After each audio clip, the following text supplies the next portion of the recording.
Okay, I get it. Everyone dreams of quitting their 9 to 5 to trade full time, thinking that it means more freedom. But the reality of trading, that isn't the case. Most people dream of this life that trading can provide, but they don't look at the realistic expectations of what that means for them. You go from being in the rat race, working for someone else, to completely internalizing the rat race. It's a lot harder than people imagine. Not having a boss, no safety net, no paycheck, regular paycheck coming in each month. And the reality is that most traders don't suck at trading. They suck at having the responsibility of treating trading like a job. And look, I've been there firsthand. When I quit my job a couple of years ago now to trade full time, I loved being my own boss, going to have coffee with my friends whenever I wanted, going to play golf every other afternoon. It was great. The dopamine hit of being where I wanted, whenever I wanted, was amazing. But suddenly you have a bit of a dry streak. Trading isn't going as well as you might have hoped. You had a few losses. However much you were making per month, it took a bit of a haircut. You're earning about half of what you were expecting to be making every month. But now you're your own boss, you're your own HR manager. All your bills are sitting there coming in each month, and the money that you are making is actually going down, which overall is not a good thing for most people's mental health. Let's not ignore the elephant in the room. Instagram is awful at portraying this amazing lifestyle that everyone lives, which I can even be guilty of sometimes. But the reality is that there are also a lot of boring things that go on behind the scenes. I'm not partying in Saint-Tropez every weekend. There are days when I'm sat at my computer, writing education stuff, looking at the markets, back testing, writing in my journal. I don't enjoy those things, but I understand that they're a core part of what keeps me in the game long term. So let's break down that real cost of the freedom that everyone wants. You have 0 co-workers. Okay, fine. Some people have communities and, a group of traders that they all trade alongside. But hey, we all have real lives, and suddenly you're the only person that's trading on a Thursday afternoon because you need to pay your bills at the end of the week. And suddenly the realization hits that, hey, this isn't all it was cracked up to be. Guess what? You're not making as much money as you might have hoped that single month. Income's identity crisis. I was having a really good month last month. Now I'm not. Does that mean that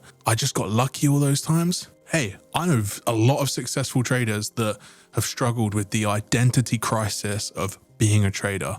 It's not easy understanding, hey, is my edge dwindling? Or actually, can I trade? Did I just get lucky? That's a real thought process that a lot of people have. But the reality is that you have to stay consistent in the game. And again, I'm going to speak about it a lot, but a lot of people suck at being consistent and sticking to their rules. So look, let's break down. Are you actually ready to quit your job? I have a good rule of thumb, 3 questions that I ask every single person when they ask me, Kane, I'm thinking about quitting my job. I've been profitable for X number of months now. Okay, great. Let's tick it off. Do you have the capital sitting there to deploy for a rainy day? And I'm not talking about capital to deploy into your trading brokerage account when you go on a bit of a loss streak and you want to pump up the numbers just so you don't feel bad and you can ignore the loss streak you're on. I'm talking, do you have the money sitting inside of your bank account to pay your mortgage for the next 12 months? If your car breaks tomorrow, can you afford to pay that without chucking it on your credit card? Number one thing that I see a lot of people do is they quit trading on a small budget, and the first thing they do is chuck things on the credit card and the debt starts to ramp up. 2, do you have a good strategy? Okay, fine. The last 3 months have been great for you and you suddenly are like, this is going to last forever. Does that strategy work long term? And like I said, I'm not talking about a strategy that lasts 3 months in the market. I'm talking about a strategy that you can prove that lasts multiple years in the market. You've done the reps, you've back tested it, you understand the edge, and you understand that that model also probably goes on a losing streak. I'm yet to find a trader that hasn't had a couple of months of a dry streak when the market conditions shift and the market isn't as profitable as it was 6, 7, 8 months ago. And look, last but not least, number 3, have you trained your emotional regulation to persevere through the rough times in trading? Like I've said just now, I know a lot of good traders that have had a couple of dry months and come out of it shining. Facts. I also know a lot of traders that have had a couple of rough months, pivoted to a new strategy because they see someone else winning with it, and they go on this losing arc and just ruin all the progress they've made. Are you ready? A lot of you aren't. And look, most of the time, the answers I get to that question lead me to what people should do. Should you quit your job? Probably not. is the reality. You've got to where you are now, having a job. What is quitting your job going to allow you to do now that you haven't been able to do? Okay, you're going to get more freedom. That comes at a cost. We've just gone over that. Freedom isn't as glamorous as it's made out to be. Number 2, why don't you just test the water? Book some holiday, treat it like you're trading full time, and see what it actually means for you. You'll suddenly realize you have a lot of free time. And if you don't, the harsh reality of that is you're probably over trading. And I see that a lot. Suddenly people go from having 1, 2, 3 trades a day at a push to suddenly having 20 because they've got 12 hours of the day to trade the market. Not good for you. And look, most people, like I said, lack that identity. When you quit your job from having a structured approach, all that does is give you chaos. So the number one thing that you can do is build a new structure. Take the week off, structure your mornings, make sure that you are doing your non-negotiables, going on walks, hitting the gym, taking the dog out, grabbing coffee with your wife, your husband, whoever that may be. Do the non-negotiables. Don't sacrifice the freedom to then just trade more, because that's the number one mistake I see a lot of people make as well. So, and I guess the key message of this video, right, is that you don't win in trading by rushing to quit your 9 to 5. You win in trading by allowing trading to make you quit your 9 to 5.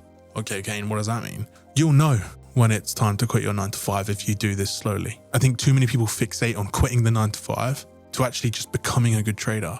If you become a good trader, you'll actually be left with no choice but to quit your 9 to 5, because it just doesn't make sense for you to keep it. You're working all the hours for a lot less money. And okay, there are some, red herrings. Some people just really enjoy that 9 to 5 and they'll never quit it. It brings them too much joy and happiness, which is fine. Trading is not going to bring you joy and happiness. It's going to bring you money and potentially take a lot of it. I don't know anybody that sits there and says that they really, really love trading the markets, especially at a professional level. It's high intensity. It's stressful. You're your own job. And like I said, when those dry streaks come in, it gets a lot more stressful. Okay, you clicked this video, so you're thinking of going full time. Let me know if you did. I hope this helped. Save the video, watch it twice, share it with a friend. I think the reality is that a lot of you aren't ready for it. And that's the whole point of this video. And if you are thinking about it, build the systems before you take the leap. I see a lot of people take the leap and regret it. And for those of you that already have, that are watching this video, drop a comment. Let us know the number one thing that you found hard about quitting your job. I imagine that a lot of you, you had a lot more free time and you struggled to deal with it. Like I said, build the systems. I see this all too much. Appreciate you guys. See you in the next one. Ciao.